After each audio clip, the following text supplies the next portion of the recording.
ਪ੍ਰਧਾਨ ਕੌਣ ਬਣਦਾ ਜਗੀਰ ਕੌਰ ਬਣੇ ਜਾਂ ਕੋਈ ਹੋਰ ਬਣੇ ਉਹ ਹੋਏਗਾ ਬਾਦਲ ਦਲ ਦਾ ਜਿਹਨੂੰ ਆਪਾਂ ਸ਼੍ਰੋਮਣੀ ਕਹਿੰਦੇ ਸੀਗੇ। ਉਹ ਸ਼੍ਰੋਮਣੀ ਮੈਂ ਮੰਨਦਾ ਕਿ ਸ਼੍ਰੋਮਣੀ ਹੁੰਦੀ ਸੀ ਕਦੇ, ਉਹ ਹਰਿਆਣਾ ਕਮੇਟੀ ਵੱਖਰੀ ਹੋਣ ਤੋਂ ਬਾਅਦ ਹੁਣ ਸ਼੍ਰੋਮਣੀ ਨਹੀਂ ਰਹੀ ਹੈ। ਨਾਮ ਨੂੰ ਭਾਵੇਂ ਬਾਦਲ ਪਰਿਵਾਰ ਜੋ ਮਰਜ਼ੀ ਕਹਿੰਦਾ ਰਹੇ।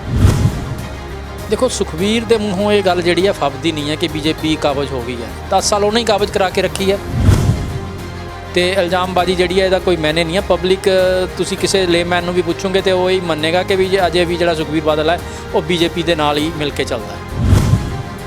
ਉਹ ਬੰਦੀ ਸਿੰਘ ਤਾਂ ਇਹਨਾਂ ਨੇ ਆਪ ਬੰਦੀ ਬਣਾਏ ਆ। ਸੁਮੇਧ ਸੈਣੀ ਵਰਗੇ ਬੰਦੇ ਨੂੰ ਡੀਜੀਪੀ ਲਾ ਕੇ ਤੇ ਬੰਦੀ ਸਿੰਘਾਂ ਦੇ ਖਿਲਾਫ ਸਾਰੇ ਐਫੀਡੇਵਿਟ ਦਿੱਤੇ, ਉਹਨਾਂ ਦੀਆਂ ਪੰਜਾਬ ਦੇ ਵਿੱਚ ਟਰਾਂਸਫਰਸ ਤੱਕ ਨਹੀਂ ਹੋਣ ਦਿੱਤੀਆਂ। ਅਕਾਲੀ ਦਲ ਜਿਹੜੇ ਪੁਰਾਣੇ ਅਕਾਲੀ ਰਹੇ ਆ, ਚਾਹੇ ਢੀਂਡਸਾ ਰਿਹਾ ਚਾਹੇ ਹੋਰ ਮਨਪ੍ਰੀਤ ਆਲੀ ਵੀ ਜਿਹੜੇ ਹੈਗੇ ਆ, ਉਹ ਕਿਤੇ ਨਾ ਕਿਤੇ ਬਾਗੀ ਸੁਰਾਂ ਦਿਖਾ ਰਿਹਾ ਬਾਦਲ ਪਰਿਵਾਰ ਪ੍ਰਤੀ। ਤੇ ਤੁਹਾਨੂੰ ਕੁਝ ਲੱਗਦਾ ਵੀ ਸ਼੍ਰੋਮਣੀ ਕਮੇਟੀ ਦੇ ਵਿੱਚ ਉਹਨਾਂ ਦਾ ਕੁਝ ਅਸਰ ਹੋ ਸਕਦਾ ਜਿਹੜੀਆਂ ਬਾਗੀ ਸੁਰਾਂ ਹੈਗੀਆਂ ਨੇ? ਬਿਲਕੁਲ ਪਰਚੀ ਦੇ ਵਿੱਚੋਂ ਹੀ ਪ੍ਰਧਾਨ ਨਿਕਲੇਗਾ ਤੇ ਮੇਰਾ ਤਾਂ ਇਹ ਮੰਨਣਾ ਕਿ ਪ੍ਰਧਾਨ ਵੀ ਜਗੀਰ ਕੌਰ ਹੀ ਨਿਕਲੇਗੀ ਪਰਚੀ ਦੇ ਵਿੱਚੋਂ। ਵੱਡੇ ਕੈਨਵਸ ਦੇ ਵਿੱਚ ਇੱਕ ਛੋਟੀ ਚੀਜ਼ ਆ। ਅੰਮ੍ਰਿਤਪਾਲ ਤਾਂ ਵੱਡੀ ਗੱਲ ਕਰ ਰਿਹਾ, ਉਹ ਅੰਮ੍ਰਿਤਪਾਨ ਦੀ ਗੱਲ ਵੀ ਕਰ ਰਿਹਾ, ਉਹ ਡਰੱਗ ਦੀ ਗੱਲ ਵੀ ਕਰ ਰਿਹਾ, ਗੱਲਾਂ ਬਹੁਤ ਕਰ ਰਿਹਾ। ਉਹ ਜਿਹੜੇ ਵੀ ਪੰਜਾਬ ਦੇ ਇਸ਼ੂਜ਼ ਆ ਉਹਨਾਂ ਦੀਆਂ ਉਹ ਗੱਲਾਂ ਕਰ ਰਿਹਾ। ਅੰਮ੍ਰਿਤਪਾਲ ਦੇ ਉੱਤੇ ਹੀ ਬਹੁਤ ਸਵਾਲ ਉੱਠ ਰਹੇ ਹੈਗੇ। ਕੋਈ ਕਹਿੰਦਾ ਇਹ ISI ਦਾ ਬੰਦਾ ਹੈ, ਕੋਈ ਕਹਿੰਦਾ ਬਾਹਰੋਂ ਆ ਗਿਆ, ਉਹਦੀ ਬੈਕਗਰਾਊਂਡ ਦਾ ਨਹੀਂ ਪਤਾ। ਪਰ ਜਿਵੇਂ ਤੁਸੀਂ ਕਿਹਾ ਕਿ ਬਹੁਤ ਸਾਰੇ ਲੋਕ ਕਹਿ ਰਹੇ ਕਿ ਉਹ ISI ਹੈਗੀ ਹੈ, ਬਹੁਤ ਸਾਰੇ ਲੋਕ ਇਹ ਵੀ ਕਹਿ ਰਹੇ ਕਿ ਉਹ RSS ਹੈ, ਕਿ ਸਿੱਖ ਕ੍ਰਿਸਚਨ ਕਨਫਲਿਕਟ ਕੋਈ ਹੈ ਹੀ ਨਹੀਂ ਹੈ, ਲੇਕਿਨ ਉਹ ਕ੍ਰੀਏਟ ਕਰ ਰਿਹਾ ਹੈ।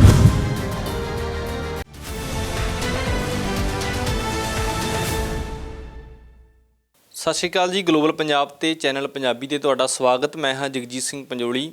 ਇਸ ਵਕਤ ਜਿੱਥੇ ਪੰਜਾਬ ਦੀ ਸਿਆਸਤ ਜਿਹੜੀ ਹੈ ਉਹ ਆਪਣੇ ਸਿਸਟਮ ਨਾਲ ਚੱਲ ਰਹੀ ਹੈ, ਉੱਥੇ ਹੀ ਧਾਰਮਿਕ ਜਿਹੜੀ ਪੰਥਕ ਸਿਆਸਤ ਹੈ ਉਹਦੇ ਵਿੱਚ ਵੀ ਕਾਫੀ ਵੱਡੇ ਪੱਧਰ 'ਤੇ ਜਿਹੜਾ ਉਥਲ-ਪੁਥਲ ਜਿਹੜੀ ਹੈ ਉਹ ਚੱਲ ਰਹੀ ਹੈ।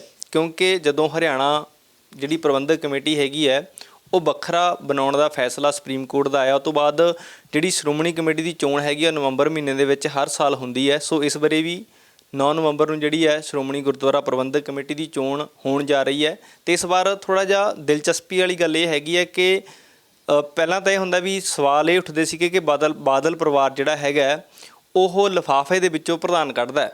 ਹੁਣ ਜਿਹੜੇ ਉਮੀਦਵਾਰ ਪਹਿਲਾਂ ਲਿਫਾਫੇ ਦੇ ਵਿੱਚੋਂ ਨਿਕਲੇ ਹੋਏ ਆ ਜਾਂ ਜਿਹੜੇ ਇਹ ਸਵਾਲ ਉਠਾਉਂਦੇ ਸੀ ਜਾਂ ਇਹਨਾਂ ਦਾ ਵਿਰੋਧ ਕਰਦੇ ਸੀ, ਅੱਜ ਉਹ ਇਹ ਗੱਲ ਦੀ ਵਕਾਲਤ ਕਰ ਰਿਹਾ ਕਿ ਪ੍ਰਧਾਨ ਜਿਹੜਾ ਲਿਫਾਫੇ ਦੇ ਵਿੱਚੋਂ ਨਹੀਂ ਨਿਕਲਣਾ ਚਾਹੀਦਾ। ਸੋ ਇਸ ਤਰ੍ਹਾਂ ਦਾ ਸਿਨੈਰੀਓ ਜਿਹੜਾ ਉਹ ਬਣ ਚੁੱਕਿਆ ਪੰਥਕ ਸਿਆਸਤ ਨੂੰ ਲੈ ਕੇ। ਸੋ ਇਸ ਬਾਬਤ ਗੱਲਬਾਤ ਕਰਾਂਗੇ ਕਿ ਆਖਰ 9 ਨਵੰਬਰ ਨੂੰ ਕੀ ਹੋਣ ਜਾ ਰਿਹਾ।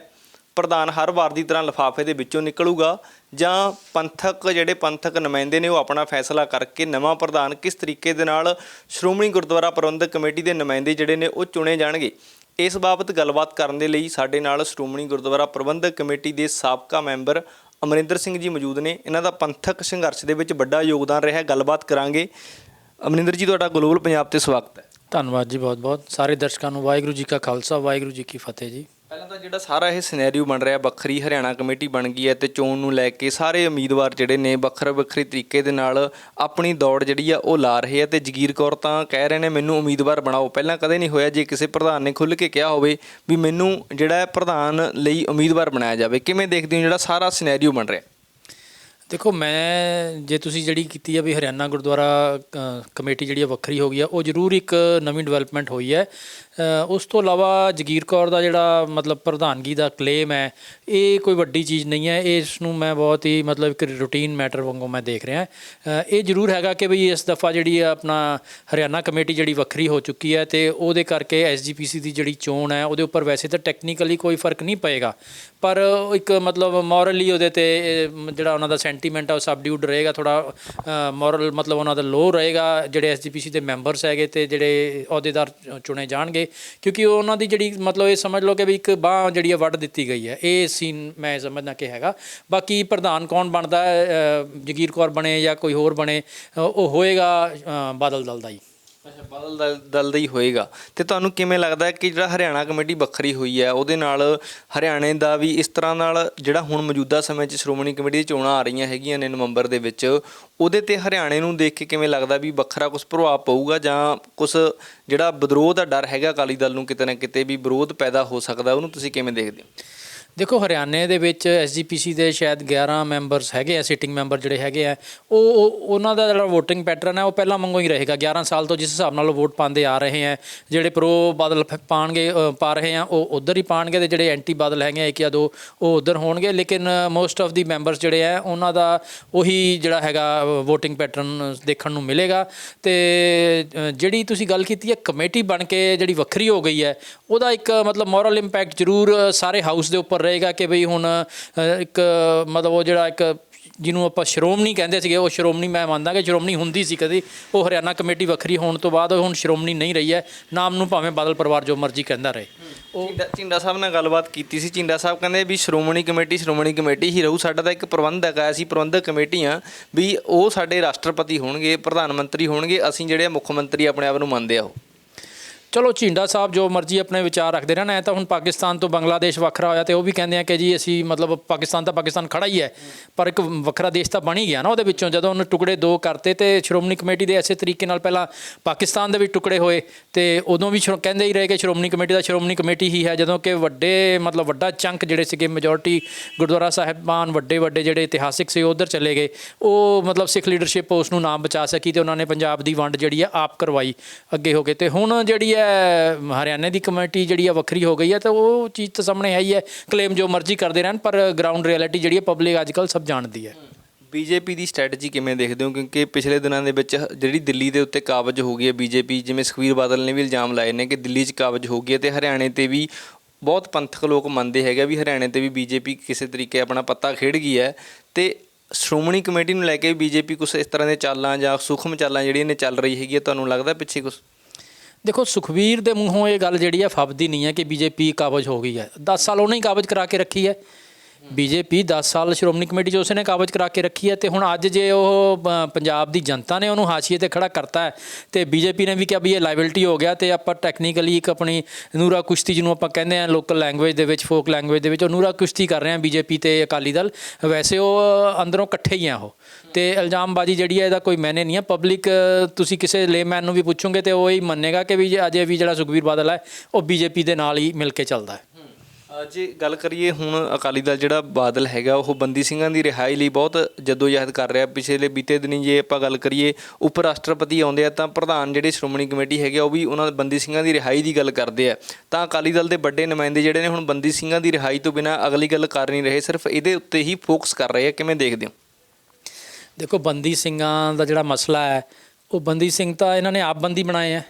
ਸੁਮੇਧ ਸੈਣੀ ਵਰਗੇ ਬੰਦੇ ਨੂੰ ਡੀਜੀਪੀ ਲਾ ਕੇ ਤੇ ਬੰਦੀ ਸਿੰਘਾਂ ਦੇ ਖਿਲਾਫ ਸਾਰੇ ਐਫੀਡੇਵਿਟ ਦਿੱਤੇ, ਉਹਨਾਂ ਦੀਆਂ ਪੰਜਾਬ ਦੇ ਵਿੱਚ ਟਰਾਂਸਫਰਸ ਤੱਕ ਨਹੀਂ ਹੋਣ ਦਿੱਤੀਆਂ। ਰਿਹਾਈ ਤਾਂ ਵੱਖਰੀ ਚੀਜ਼ ਹੈ ਨਾ। ਜੇ ਇੱਕ ਕਨਵਿਕਟ ਜਿਹੜਾ ਲਾਈਫ ਕਨਵਿਕਟ ਕੱਟ ਰਿਹਾ 30-35 ਸਾਲ ਤੋਂ ਅੰਦਰ, ਉਹ ਕਹਿੰਦਾ ਮੈਨੂੰ ਘਰ ਦੇ ਨੇੜੇ ਦੀ ਜੇਲ੍ਹ ਦੇ ਵਿੱਚ ਟਰਾਂਸਫਰ ਕਰ ਦਿਓ, ਅਤੇ ਸੁਮੇਧ ਸੈਣੀ ਦੇ ਰਾਹੀਂ ਇਹਨਾਂ ਨੇ ਉਹਨੂੰ ਅਪੋਜ਼ ਕੀਤਾ। ਇਹ ਸਭ ਚੀਜ਼ਾਂ ਔਨ ਰਿਕਾਰਡ ਹੈ। ਅਤੇ ਅੱਜ ਹੁਣ ਜਦੋਂ ਇਹ ਆਪ ਹੀ ਪਬਲਿਕ ਨੇ ਇਹਨਾਂ ਨੂੰ ਗੁੱਲ ਕਰਤਾ ਅਤੇ ਹੁਣ ਇਹ ਕਹਿ ਰਹੇ ਕਿ ਅਸੀਂ ਬੰਦੀ ਸਿੰਘਾਂ ਦੇ ਖੈਰ ਖਵਾ, ਅਤੇ ਇਹ ਕੋਈ ਨਹੀਂ ਇਹਨਾਂ ਨੂੰ ਮੰਨ ਕੇ ਰਾਜੀ ਹੈ। ਇਹ ਜੋ ਮਰਜ਼ੀ ਕਲੇਮ ਕਰਦੇ ਰਹਿਣ, ਹਕੀਕਤ ਇਹ ਹੈ ਕਿ ਇਹ ਬੰਦੇ ਖੁਦ ਸਾਰੀ ਚੀਜ਼ ਲਈ ਜ਼ਿੰਮੇਵਾਰ ਹੈ। ਅਤੇ ਅੱਜ ਹੁਣ ਜਦੋਂ ਸਾਰਾ ਕੁਝ ਇਹਨਾਂ ਦੇ ਹੱਥੋਂ ਚਲਾ ਗਿਆ ਅਤੇ ਹੁਣ ਇਹ ਸਾਧੂ ਬਣ ਕੇ ਦਿਖਾ ਰਹੇ ਹੈ।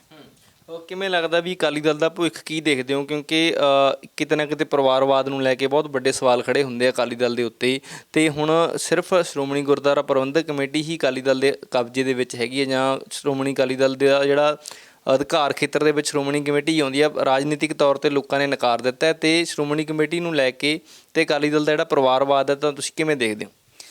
ਦੇਖੋ ਜਿਹੜਾ ਤਾਂ ਹੈਗਾ, ਤੁਸੀਂ ਅਕਾਲੀ ਦਲ ਦੀ ਗੱਲ ਕਰ ਰਹੇ ਹੋ, ਅਕਾਲੀ ਇੱਕ ਸੈਂਟੀਮੈਂਟ ਹੈ। ਉਹ ਸੈਂਟੀਮੈਂਟ ਅਸੀਂ ਆਪਣਾ ਜਿਹੜਾ ਕਿਸਾਨ ਸੰਘਰਸ਼ ਹੋਇਆ ਉਹਦੇ ਵਿੱਚ ਦੇਖਿਆ। ਉਹ ਸੈਂਟੀਮੈਂਟ ਜਿਹੜਾ ਸੀਗਾ ਉਹ ਸਾਰਾ ਪੰਥਕ ਸੈਂਟੀਮੈਂਟ ਹੀ ਸੀਗਾ, ਕਿਉਂਕਿ ਬੇਸਿਕਲੀ ਉਹ ਮੁੱਦੇ ਪੰਜਾਬ ਦੇ ਹੀ ਸੀਗੇ, ਅਤੇ ਮੈਜੋਰਿਟੀ ਜਿਹੜੇ ਕਿਸਾਨ ਗਏ ਸੀ ਉਹ ਸੀਗੇ ਅਕਾਲੀ ਮਾਈਂਡਸੈਟ ਵਾਲਾ ਹੀ। ਲੇਕਿਨ ਉਹਦੇ ਵਿੱਚ ਸਿਰਫ ਇਹ ਸੀਗਾ ਵੀ ਅਕਾਲੀ ਦਲ ਦੂਜੇ ਪਾਸੇ ਖੜਾ ਸੀ, ਬਾਦਲ ਪਰਿਵਾਰ ਉਸ ਸੰਘਰਸ਼ ਦੇ ਉਲਟ ਖੜਾ ਸੀ, ਅਤੇ ਬਾਅਦ ਦੇ ਵਿੱਚ ਫਿਰ ਉਹਦੇ ਹੱਕ 'ਚ ਵੀ ਹੋਇਆ। ਪਹਿਲਾਂ ਉਸਨੇ ਬਿਆਨਬਾਜ਼ੀਆਂ ਉਲਟ ਕੀਤੀਆਂ, ਤਿੰਨੋਂ ਨੇ ਕੀਤੀਆਂ, ਹਰਸਿਮਰਤ ਨੇ ਵੀ ਕੀਤੀ, ਸੁਖਬੀਰ ਨੇ ਵੀ ਕੀਤੀ, ਵੱਡੇ ਬਾਦਲ ਨੇ ਵੀ ਕੀਤੀ। ਇਹ ਅਸੀਂ ਸਭ ਨੇ ਦੇਖਿਆ। ਅਤੇ ਵੈਸੇ ਜੇ ਉਹਨੂੰ ਆਪਾਂ ਅਕਾਲੀ ਸੋਚ ਨਾਲ ਦੇਖੀਏ ਤਾਂ ਇਹ ਮੋਰਚਾ ਹੀ ਅਕਾਲੀ ਦਲ ਨੂੰ ਲਾਉਣਾ ਚਾਹੀਦਾ ਸੀ, ਲੇਕਿਨ ਉਹ ਉਹਨਾਂ ਨੇ ਨਹੀਂ ਲਾਇਆ, ਕਿਉਂਕਿ ਉਹ ਸੈਂਟਰ ਨਾਲ ਰਲੇ ਹੋਏ ਸੀ, ਬੀਜੇਪੀ ਦੇ ਨਾਲ ਰਲੇ ਹੋਏ ਸੀ, ਅਤੇ ਉਹ ਫਿਰ ਕਿਸਾਨਾਂ ਨੇ ਆਪ ਉਸ ਮੋਰਚਾ ਅੱਗੇ ਹੋ ਕੇ ਲਾਇਆ, ਅਤੇ ਉਹ ਮੋਰਚਾ ਜਿੱਤਿਆ ਵੀ। ਤੇ ਉਹ ਜਿਹੜਾ ਸੈਂਟੀਮੈਂਟ ਹੈਗਾ ਉਹ ਸਾਰਾ ਪੰਥਕ ਸੈਂਟੀਮੈਂਟ ਹੀ ਉਹਦੇ ਵਿੱਚ ਭਾਰੂ ਰਿਹਾ, ਭਾਵੇਂ ਉਹਦੇ ਵਿੱਚ ਕੁਝ ਹੋਰ ਜਥੇਬੰਦੀਆਂ ਵੀ ਸੀਗੀਆਂ, ਲੇਕਿਨ ਬੇਸਿਕਲੀ ਉਹਦੀ ਜਿਹੜੀ ਡਰਾਈਵਿੰਗ ਫੋਰਸ ਸੀ, ਮੈਂ ਇਹ ਮੰਨਦਾ ਉਹ ਪੰਥਕ ਫੋਰਸ ਹੀ ਸੀਗੀ, ਤੇ ਉਹੀ ਅਕਾਲੀ ਸੈਂਟੀਮੈਂਟ ਹੈ, ਉਹ ਪੰਜਾਬ ਦੇ ਵਿੱਚ ਅਜੇ ਵੀ ਹੈਗਾ। ਉਹ ਭਾਵੇਂ ਬਾਦਲ ਦਲ ਦੇ ਨਾਲ ਨਹੀਂ ਹੈ ਤੇ ਲੇਕਿਨ ਉਹ ਸੈਂਟੀਮੈਂਟ ਤਾਂ ਖੜਾ ਹੀ ਹੈ। ਜਿੰਨੀ ਦੇਰ ਸੁਖਬੀਰ ਬਾਦਲ ਇੱਧਰ ਉੱਧਰ ਨਹੀਂ ਹਟਦਾ, ਉਸ ਨੂੰ ਨਹੀਂ ਛੱਡਦਾ ਸਟੀਅਰਿੰਗ ਨੂੰ, ਉਨੀ ਦੇਰ ਉਹ ਸੈਂਟੀਮੈਂਟ ਇਹ ਅਕਾਲੀ ਦਲ ਦੇ ਨਾਲ ਨਹੀਂ ਆਏਗਾ। ਤੇ ਅਕਾਲੀ ਦਲ ਜਿਹੜੇ ਪੁਰਾਣੇ ਅਕਾਲੀ ਰਹੇ ਆ, ਚਾਹੇ ਢੀਂਡਸਾ ਰਿਹਾ, ਚਾਹੇ ਹੋਰ ਮਨਪ੍ਰੀਤ ਯਾਲੀ ਵੀ ਜਿਹੜੇ ਹੈਗੇ ਆ, ਉਹ ਕਿਤੇ ਨਾ ਕਿਤੇ ਬਾਗੀ ਸੁਰਾਂ ਦਿਖਾ ਰਿਹਾ ਬਾਦਲ ਪਰਿਵਾਰ ਪ੍ਰਤੀ। ਤੇ ਤੁਹਾਨੂੰ ਕੁਝ ਲੱਗਦਾ ਵੀ ਸ਼੍ਰੋਮਣੀ ਕਮੇਟੀ ਦੇ ਵਿੱਚ ਉਹਨਾਂ ਦਾ ਕੁਝ ਅਸਰ ਹੋ ਸਕਦਾ, ਜਿਹੜੀਆਂ ਬਾਗੀ ਸੁਰਾਂ ਹੈਗੀਆਂ ਨੇ ਅਕਾਲੀ ਦਲ ਦੇ ਐਂਗਲ ਤੋਂ ਆਪਾਂ ਦੇਖੀਏ, ਬਾਦਲ ਪਰਿਵਾਰ ਦੇ ਐਂਗਲ ਤੋਂ ਦੇਖੀਏ? ਦੇਖੋ ਥੋੜ੍ਹਾ ਬਹੁਤਾ ਮਾੜਾ ਮੋਟਾ ਉਹ ਕਰਨਗੇ, ਆਪਣਾ ਇੰਪੈਕਟ ਸ਼ੋਅ ਕਰਨਗੇ, ਲੇਕਿਨ ਉਹ ਐਡਾ ਵੱਡਾ ਇੰਪੈਕਟ ਨਹੀਂ ਮੈਂ ਸਮਝਦਾ ਕਿ ਸ਼ੋਅ ਕਰਨਗੇ ਕਿ ਉਹ ਸੁਖਬੀਰ ਬਾਦਲ ਨੂੰ ਡਿਸਲੌਜੀ ਕਰ ਦੇਣਗੇ ਉੱਥੋਂ। ਉਹਦੀ ਪਰਚੀ ਚੱਲੇਗੀ ਅਜੇ, ਮੈਂ ਇਹ ਮੰਨਦਾ। ਤੁਹਾਨੂੰ ਲੱਗਦਾ ਵੀ ਇਸ ਵਾਰ ਵੀ ਪਰਚੀ ਦੇ ਵਿੱਚੋਂ ਹੀ ਪ੍ਰਧਾਨ ਨਿਕਲੂਗਾ? ਬਿਲਕੁਲ ਪਰਚੀ ਦੇ ਵਿੱਚੋਂ ਹੀ ਪ੍ਰਧਾਨ ਨਿਕਲੇਗਾ, ਤੇ ਮੇਰਾ ਤਾਂ ਇਹ ਮੰਨਣਾ ਕਿ ਪ੍ਰਧਾਨ ਵੀ ਜਗੀਰ ਕੌਰ ਹੀ ਨਿਕਲੇਗੀ ਪਰਚੀ ਦੇ ਵਿੱਚੋਂ, ਅਕਾਲੀ ਦਲ ਵੱਲੋਂ। ਬਿਲਕੁਲ ਸ਼੍ਰੋਮਣੀ ਅਕਾਲੀ ਦਲ ਵੱਲੋਂ। ਤੇ ਜੋ ਆਪਾਂ ਗੱਲ ਕਰ ਰਹੇ ਸੀ, ਜਗੀਰ ਕੌਰ ਆਪਣੇ ਆਪ ਨੂੰ ਕਹਿ ਰਹੀ ਹੈ ਵੀ ਇਹ ਪਹਿਲਾਂ ਕਦੇ ਨਹੀਂ ਹੋਇਆ। ਤੁਹਾਨੂੰ ਕੀ ਲੱਗਦਾ ਵੀ ਇਸ ਵਾਰੀ ਕਿਉਂ ਹੋ ਰਿਹਾ ਵੀ ਮੈਨੂੰ ਪ੍ਰਧਾਨਗੀ ਦਾ ਉਮੀਦਵਾਰ ਬਣਾਇਆ ਜਾਵੇ? ਜਗੀਰ ਕੌਰ ਕਹਿ ਰਹੇ ਆ, ਜਾਂ ਇਸ ਵਾਰ ਪਰਚੀ ਸਿਸਟਮ ਨਹੀਂ ਚੱਲੂ, ਪਹਿਲਾਂ ਪਿਛਲੀਆਂ ਚੋਣਾਂ ਦੇ ਵਿੱਚ ਕਦੇ ਇਹ ਕੰਮ ਨਹੀਂ ਹੋਇਆ। ਕੀ ਰੀਜ਼ਨ ਹੋ ਸਕਦਾ ਪਿੱਛੇ ਜਿਹੜੀਆਂ ਇਹ ਗੱਲਾਂ ਉੱਠ ਰਹੀਆਂ ਨੇ? ਦੇਖੋ ਮੈਂ ਤਾਂ ਇਹ ਮੰਨਦਾ ਕਿ ਪੰਜਾਬ ਦੀ ਪਿਛਲੇ 15 ਸਾਲਾਂ ਤੋਂ ਜਿਹੜੀ ਪੋਲਿਟਿਕਸ ਰਹੀ ਹੈ, ਅਕਾਲੀ ਪੋਲਿਟਿਕਸ ਜਿਹੜੀ ਰਹੀ ਹੈ, ਉਹ ਬਾਦਲ ਫੈਮਿਲੀ ਦੀ ਪੋਲਿਟਿਕਸ ਰਹੀ ਹੈ। ਅੱਜ ਵੀ ਬਾਦਲ ਫੈਮਿਲੀ ਦੀ ਜਿਹੜੀ ਪੋਲਿਟਿਕਸ ਹੈਗੀ ਹੈ, ਉਹੀ ਸਾਨੂੰ ਉਹਦਾ ਸਪਿਲ ਓਵਰ ਹੀ ਬਾਹਰ ਦਿਖ ਰਿਹਾ। ਹਕੀਕਤ ਇਹ ਹੈ ਕਿ ਜਿਹੜਾ ਉਹਨਾਂ ਦੇ ਘਰ ਦਾ ਕਲੇਸ਼ ਹੈ ਉਹ ਪਬਲਿਕ ਦੇ ਵਿੱਚ ਆ ਰਿਹਾ, ਪਰ ਉਹਨੂੰ ਰੀਡ ਕਿਵੇਂ ਕਰਦੀ ਹੈ ਪਬਲਿਕ, ਉਹ ਡਿਫਰੈਂਟ ਵਿਊਜ਼ ਹੈਗੇ ਆ। 9 ਤਰੀਕ ਨੂੰ ਸਾਨੂੰ ਪਤਾ ਲੱਗ ਜਾਏਗਾ ਕਿ ਬਈ ਉਹ ਕਲੇਸ਼ ਜਿਹੜਾ ਹੈਗਾ ਉਹ ਕਿੱਧਰ ਨੂੰ ਗਿਰਦਾ ਹੈ। ਇੱਕ ਅੰਮ੍ਰਿਤਪਾਲ ਬਹੁਤ ਚੱਲ ਰਿਹਾ ਹੈਗੇ ਆ ਪੰਜਾਬ ਦੇ ਵਿੱਚ, ਸਿੱਖ ਯੂਥ ਜਿਹੜਾ ਹੈਗਾ ਤੇ ਪਾਰਸੀਆਂ ਨਾਲ ਉਹਨਾਂ ਦਾ ਮੁੱਦਾ ਜਿਹੜਾ ਉਹ ਚੱਲ ਰਿਹਾ ਹੈਗਾ ਕ੍ਰਿਸਚਨਾਂ ਦੇ ਨਾਲ। ਤੇ ਤੁਸੀਂ ਕਿਵੇਂ ਦੇਖਦੇ ਹੋ ਵੀ ਜਿਹੜੀ ਅੰਮ੍ਰਿਤਪਾਲ ਦੀ ਆਮਦ ਹੈਗੀ ਆ ਪੰਜਾਬ ਦੇ ਵਿੱਚ, ਬਹੁਤ ਸਿੱਖ ਯੂਥ ਉਹਨਾਂ ਨਾਲ ਜੁੜ ਵੀ ਰਿਹਾ, ਤੇ ਪਾਦਰੀਆਂ ਦਾ ਜਿਹੜਾ ਇਹ ਮੁੱਦਾ ਚੱਲ ਰਿਹਾ ਈਸਾਈਆਂ ਵਾਲਾ, ਇਹਨੂੰ ਤੁਸੀਂ ਕਿਵੇਂ ਦੇਖਦੇ ਹੋ? ਦੇਖੋ ਜਿਹੜੇ ਪਾਸਟਰਸ ਵਾਲਾ ਮੁੱਦਾ ਚੱਲ ਰਿਹਾ, ਉਹਨਾਂ ਦਾ ਪਾਸਟਰਸ ਦੇ ਨਾਲ ਜਿਹੜਾ ਸੰਘਰਸ਼ ਆ, ਜਿਹੜੇ ਮੇਨ ਸਟਰੀਮ ਕ੍ਰਿਸਚਨ ਹੈਗੇ ਆ, 7 ਉਹਨਾਂ ਦੀਆਂ ਜਿਹੜੀਆਂ ਸ਼ਾਖਾਵਾਂ ਹੈ, ਉਹ ਤਾਂ ਪਬਲਿਕਲੀ ਆ ਕੇ ਉਹਨੂੰ ਕੰਡੈਮ ਕਰ ਚੁੱਕੇ ਆ ਵੀ ਇਹ ਜਿਹੜੇ ਪਾਸਟਰ ਹੈ ਇਹ ਸਾਡੇ ਕ੍ਰਿਸਚਨ ਨਹੀਂ ਹੈ। ਤੇ ਹੁਣ ਉਹ ਕੌਣ ਹੈ ਪਾਸਟਰ, ਉਹ ਕਿਹੜੀ ਉਹਨਾਂ ਦੇ ਪਿੱਛੇ ਫੋਰਸ ਹੈ ਜਿਹੜੀ ਪਾਸਟਰਸ ਨੂੰ ਖੜਾ ਕਰ ਰਹੀ ਹੈ, ਉਹ ਘੋਖ ਕਰਨ ਦੀ ਗੱਲ ਹੈਗੀ ਹੈ। ਤੇ ਅੰਮ੍ਰਿਤਪਾਲ ਦੇ ਨਾਲ ਜਿਹੜਾ ਉਹਨਾਂ ਦਾ ਚੱਲ ਰਿਹਾ, ਮੈਂ ਸਮਝਦਾ ਉਹ ਵੱਡੇ ਕੈਨਵਸ ਦੇ ਵਿੱਚ ਇੱਕ ਛੋਟੀ ਚੀਜ਼ ਹੈ। ਅੰਮ੍ਰਿਤਪਾਲ ਤਾਂ ਵੱਡੀ ਗੱਲ ਕਰ ਰਿਹਾ, ਉਹ ਅੰਮ੍ਰਿਤਪਾਨ ਦੀ ਗੱਲ ਵੀ ਕਰ ਰਿਹਾ, ਉਹ ਡਰੱਗ ਦੀ ਗੱਲ ਵੀ ਕਰ ਰਿਹਾ, ਗੱਲਾਂ ਬਹੁਤ ਕਰ ਰਿਹਾ, ਉਹ ਜਿਹੜੇ ਵੀ ਪੰਜਾਬ ਦੇ ਇਸ਼ੂਜ਼ ਹੈ ਉਹਨਾਂ ਦੀਆਂ ਉਹ ਗੱਲਾਂ ਕਰ ਰਿਹਾ। ਤੇ ਜਿਹੜੀ ਉਹ ਪਾਸਟਰਸ ਵਾਲੀ ਇਸ਼ੂ ਚੱਕ ਰਿਹਾ, ਉਹ ਮੇਰਾ ਇਹ ਮੰਨਣਾ ਕਿ ਵੀ ਜਿਸ ਤਰੀਕੇ ਦੇ ਨਾਲ ਜਿਹੜਾ BJP ਦਾ ਜਾਂ ਹਿੰਦੂਤਵਾ ਦਾ ਕ੍ਰਿਸਚਨ ਕਨਫਲਿਕਟ ਹੈ, ਉਸ ਨੂੰ ਉਹ ਕਹਿ ਰਿਹਾ ਵੀ ਅਸੀਂ ਲੜਾਂਗੇ ਇਹਦੇ ਨਾਲ। ਅੱਛਾ। ਤੇ ਅੰਮ੍ਰਿਤਪਾਲ ਦੇ ਉੱਤੇ ਹੀ ਬਹੁਤ ਸਵਾਲ ਉੱਠ ਰਹੇ ਹੈਗੇ ਆ। ਕੋਈ ਕਹਿੰਦਾ ਇਹ ISI ਦਾ ਬੰਦਾ ਹੈ, ਕੋਈ ਕਹਿੰਦਾ ਬਾਹਰੋਂ ਆ ਗਿਆ, ਉਹਦੀ ਬੈਕਗਰਾਊਂਡ ਦਾ ਨਹੀਂ ਪਤਾ। ਪਰ ਜਿਸ ਤਰੀਕੇ ਨਾਲ ਉਹ ਗੱਲ ਕਰ ਰਿਹਾ, ਤੁਹਾਨੂੰ ਕੀ ਲੱਗਦਾ ਵੀ ਪੰਥਕ ਜਾਂ ਪੰਥਕ ਪ੍ਰਸਤੀ ਦੀ ਜਿਹੜੀ ਗੱਲ ਕਰ ਰਿਹਾ, ਜਾਂ ਜੋ ਜਿਸ ਐਂਗਲ ਤੋਂ ਸਿੱਖ ਪਰਸਪੈਕਟਿਵ ਤੋਂ ਅਗਰ ਗੱਲ ਕਰੀਏ, ਤਾਂ ਤੁਹਾਨੂੰ ਕੀ ਲੱਗਦਾ ਵੀ ਸਹੀ ਚੱਲ ਰਿਹਾ ਹੈ ਜਾਂ ਕਿਤੇ ਨਾ ਕਿਤੇ ਟਰੈਕ ਮਿਸ ਹੈਗਾ? ਦੇਖੋ ਔਨ ਦੀ ਫੇਸ ਤਾਂ ਉਹ ਗੱਲ ਪੰਥਕ ਕਰ ਰਿਹਾ, ਪਰ ਜਿਵੇਂ ਤੁਸੀਂ ਕਿਹਾ ਕਿ ਬਹੁਤ ਸਾਰੇ ਲੋਕ ਕਹਿ ਰਹੇ ਕਿ ਉਹ ISI ਹੈਗੀ ਹੈ, ਬਹੁਤ ਸਾਰੇ ਲੋਕ ਇਹ ਵੀ ਕਹਿ ਰਹੇ ਕਿ ਉਹ RSS ਹੈ, ਕਿ ਸਿੱਖ ਕ੍ਰਿਸਚਨ ਕਨਫਲਿਕਟ ਕੋਈ ਹੈ ਹੀ ਨਹੀਂ ਹੈ, ਲੇਕਿਨ ਉਹ ਕ੍ਰੀਏਟ ਕਰ ਰਿਹਾ। ਸੋ ਇਹ ਚੀਜ਼ਾਂ ਤਾਂ ਹੁਣ ਵਕਤ ਦੱਸੇਗਾ ਕਿ ਉਹ ਹਕੀਕਤ ਕਿਹਦਾ ਸੀਗਾ ਬੰਦਾ। ਉਹ ਸਾਲ 2 ਸਾਲ ਬਾਅਦ ਪਤਾ ਲੱਗੇਗਾ, ਜਿਉਂ-ਜਿਉਂ ਸਿਚੁਏਸ਼ਨ ਡਿਵੈਲਪ ਹੋਏਗੀ ਕਿ ਬਈ ਆਖਰ ਕੌਣ ਸੀ ਉਹ। ਤੇ ਅਜੇ ਉਸ 'ਤੇ ਕਹਿਣਾ ਜਿਹੜਾ ਮੁਸ਼ਕਿਲ ਆ। ਉਹ ਬਾਈਬਲ ਕਲਾਂ ਦਾ ਇਨਸਾਫ ਜਿਹੜਾ ਪਿਛਲੇ ਲੰਮੇ ਸਮੇਂ ਤੋਂ ਨਹੀਂ ਮਿਲਿਆ, ਉੱਥੇ ਜਾ ਕੇ ਵੀ ਜਦੋਂ ਜਿਹੜੇ ਨੇ ਸਪੀਕਰ ਸਾਹਿਬ ਜਾ ਕੇ ਬੋਲ ਕੇ ਆਉਂਦੇ ਆ, ਸੰਧਵਾ ਸਾਹਿਬ ਜਾਂ ਹੋਰ ਵੀ ਜਿਹੜੇ ਉੱਥੇ ਨੁਮਾਇੰਦੇ ਪਹੁੰਚਦੇ ਆ, ਉਹ ਕਹਿੰਦੇ ਵੀ ਸਾਨੂੰ 1.5 ਮਹੀਨੇ ਦਾ, ਸੰਧਵਾ ਸਾਹਿਬ ਨੇ ਕਿਹਾ ਵੀ 1.5 ਮਹੀਨੇ ਦਾ ਸਮਾਂ ਦੇ ਦਿਓ। ਤਾਂ ਉਦੋਂ ਤੋਂ ਬਾਅਦ ਜਿਹੜਾ ਉਹਨਾਂ ਨੇ ਪ੍ਰਤੀਕਰਮ ਦਿੱਤਾ ਕਿ 1.5 ਮਹੀਨੇ ਤੋਂ ਬਾਅਦ ਅਸੀਂ ਸਰਕਾਰ ਕੋਲ ਨਹੀਂ ਜਾਵਾਂਗੇ, ਅਸੀਂ ਸਰਬੱਤ ਖਾਲਸਾ ਸੱਦਾਂਗੇ।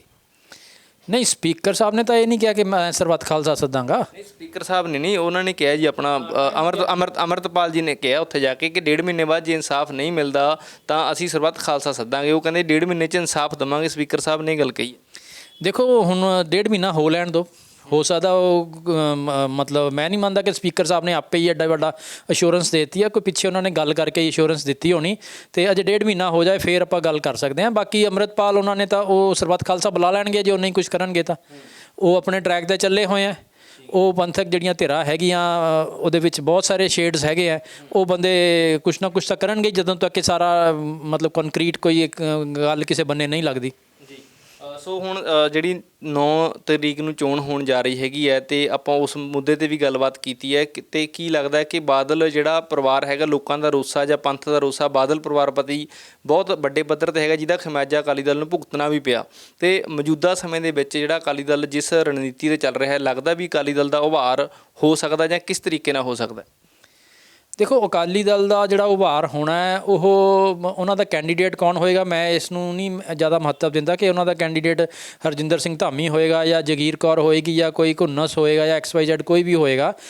ਉਹ ਇੱਕ ਡਿਫਰੈਂਟ ਇਸ਼ੂ ਹੈਗਾ ਕਿ ਉਹਨਾਂ ਦਾ ਉਭਾਰ ਹੋ ਸਕਦਾ ਕਿ ਨਹੀਂ ਹੋ ਸਕਦਾ। ਉਹਨਾਂ ਦਾ ਉਭਾਰ ਜਿਹੜਾ ਹੈਗਾ ਉਹਦੇ ਕਈ ਫੈਕਟਰ ਹੈਗੇ। ਉਹਦਾ ਡਰੱਗ ਇਸ਼ੂ ਹੈ, ਉਹਦੇ ਵਿੱਚ ਉਹਨਾਂ ਦਾ ਪਰਿਵਾਰ ਦਾ ਕਲੇਸ਼ ਹੈ, ਉਹਦੇ ਵਿੱਚ ਬਹਿਬਲ ਕਲਾਂ ਤੇ ਬਰਗਾੜੀ ਦਾ ਜਿਹੜਾ ਬੇਅਦਬੀ ਵਾਲਾ ਮਸਲਾ ਹੈ, ਸਰਸੇ ਸਾਧ ਦਾ ਜਿਹੜਾ ਇਸ਼ੂ ਹੈਗਾ, ਤੇ ਮਹਾਰਾਜ ਦੇ ਸਰੂਪ ਜਿਹੜੇ ਉਹ ਅਨਟਰੇਸਡ ਹੈਗੇ ਆ, ਉਹ ਕਈ ਫੈਕਟਰ ਹੈਗੇ ਆ ਉਹਦੇ, ਤੇ ਉਸ ਨੂੰ ਆਪਾਂ ਇੱਕ ਇਸ਼ੂ ਦੇ ਨਾਲ ਨਹੀਂ ਕਰ ਸਕਦੇ।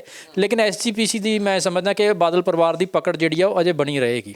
ਠੀਕ ਹੈ ਜੀ, ਧੰਨਵਾਦ। ਤੁਸੀਂ ਗਲੋਬਲ ਪੰਜਾਬ ਲਈ ਸਮਾਂ ਕੱਢਿਆ। ਧੰਨਵਾਦ ਜੀ, ਬਹੁਤ ਬਹੁਤ। ਸੋ ਇਹ ਸੀਗੇ ਸ਼੍ਰੋਮਣੀ ਗੁਰਦੁਆਰਾ ਪ੍ਰਬੰਧਕ ਕਮੇਟੀ ਦੇ ਸਾਬਕਾ ਮੈਂਬਰ ਅਮਰਿੰਦਰ ਸਿੰਘ ਜੀ, ਜਿਨ੍ਹਾਂ ਦੇ ਨਾਲ ਪੰਥਕ ਮੁੱਦਿਆਂ ਦੇ ਉੱਤੇ ਸ਼੍ਰੋਮਣੀ ਗੁਰਦੁਆਰਾ ਪ੍ਰਬੰਧਕ ਕਮੇਟੀ ਦੇ ਮੁੱਦੇ ਤੇ ਵਿਸਤਾਰਪੂਰਵਕ ਗੱਲਬਾਤ ਕੀਤੀ ਹੈ। ਸੋ ਤੁਸੀਂ ਜੁੜੇ ਰਹੋ ਗਲੋਬਲ ਪੰਜਾਬ TV ਦੇ ਨਾਲ। ਮੈਨੂੰ ਦਿਓ ਇਜਾਜ਼ਤ। ਕੈਮਰਾਮੈਨ JP ਦੇ ਨਾਲ ਜਗਜੀਤ ਸਿੰਘ ਪੰਜੋਲੀ, ਧੰਨਵਾਦ।